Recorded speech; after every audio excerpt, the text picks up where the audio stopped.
Hi, I'm going to read this story called Froggy Gets a Doggy. It was night. Froggy woke up and looked out the window.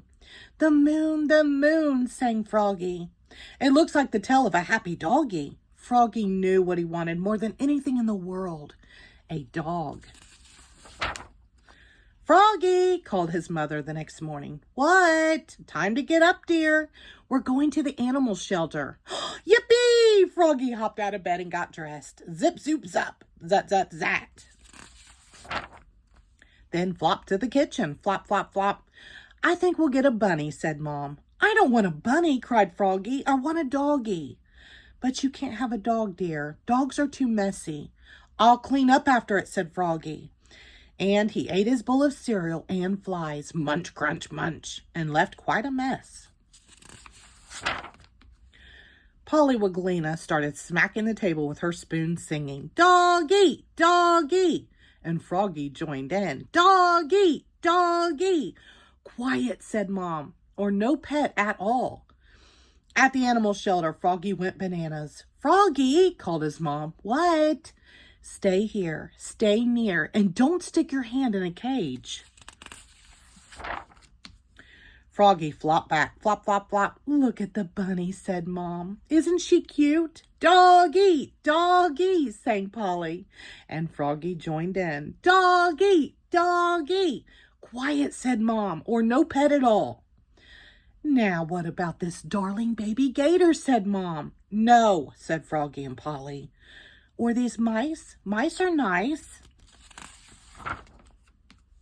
But Froggy ran off to see the dogs. Flop, flop, flop. And he was about to stick his hand in a cage. "Froggy," called Mom. "What?" "Stay here, stay near, and don't stick your hand in a cage."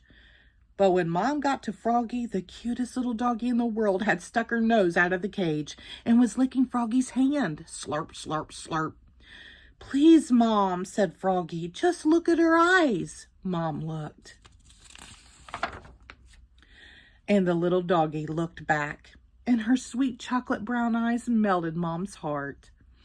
"I think I'll just name her Doggy," said Froggy. "Doggy, doggy," sang Polly. When Froggy got home, he couldn't wait to play with Doggy. "First," said Mom, "you have to put on her new collar and fill her water bowl. And show Doggy her bed." "I know," said Froggy. Froggy put on Doggy's collar, snap, and filled her water bowl, glug, glug, glug, and fluffed up her bed, ploof. "Now," said Froggy, "I'm going out to play with Doggy."